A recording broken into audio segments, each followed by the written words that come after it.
Tonight, we take a closer look at religious freedom protections for members of the military. Just 1 week ago, the U.S. Navy reversed its decision to cancel contracts with priests as a cost-saving measure. This after an outcry from religious and political leaders, including President Trump. Joining me now on Skype to talk more about this is Mike Berry, General Counsel for First Liberty Institute. Mike, welcome to the show. Glad you're on. I know you were one of those people to speak out, writing to Defense Secretary Mark Esper and urging him to take action to stop religious discrimination against Catholic service members. Let's talk a little bit more about that and why you felt it was so important. Well, first of all, we need to start with the fact that our service members rely on faith as a force multiplier. If we're going to remain the strongest and most powerful military on earth, and if we're going to remain one of the freest nations on earth, we have to ensure that those who defend our freedoms don't lose theirs. And when the Navy issued this new cost-saving measure, which would have canceled the contracts for Catholic priests who were filling a need because there's a shortfall, a shortage of Catholic chaplains serving in the military, the amount of money that would have been saved was a fraction of a % of the Navy's budget. And more to the point, the religious freedom of our service members should never be for sale. I don't know if we can put a dollar amount on our constitutional freedoms in this country. I know the Department of Defense issued new guidance this month to protect religious freedom for service members.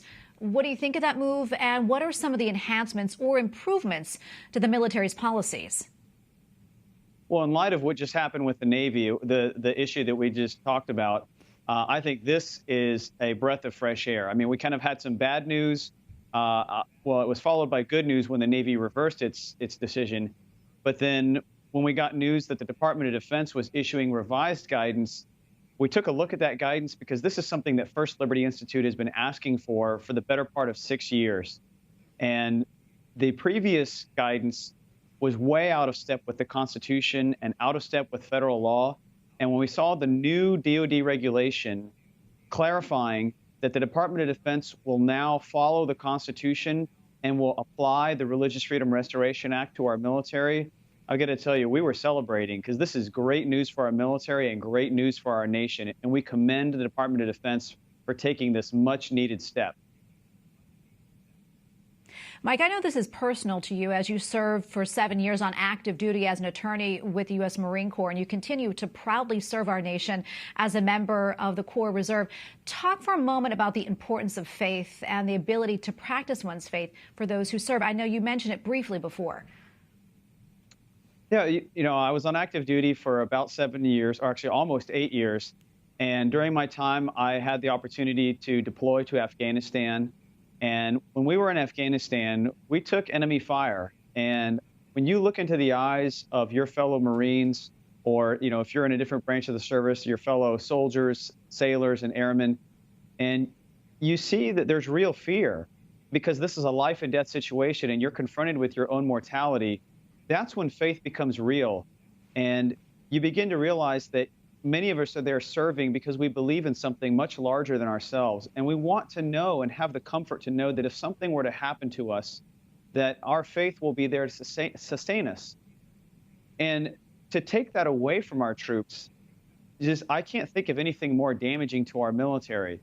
But on the flip side, to ensure that religious freedom remains strong and robust in our military, there are very few things we can do to make our military more capable and stronger.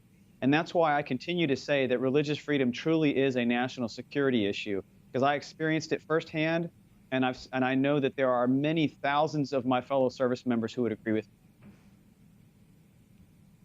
Well, Mike, we don't have much time, but any final thoughts? Well, we commend the Commander-in-Chief, we commend the Department of Defense for continuing to look for opportunities to defend religious freedom. And this latest step of issuing revised guidance to become in step and in sync with the Constitution, it's not a moment too soon. But the work's not done. We still have a lot of work to do to continue to fight for religious freedom.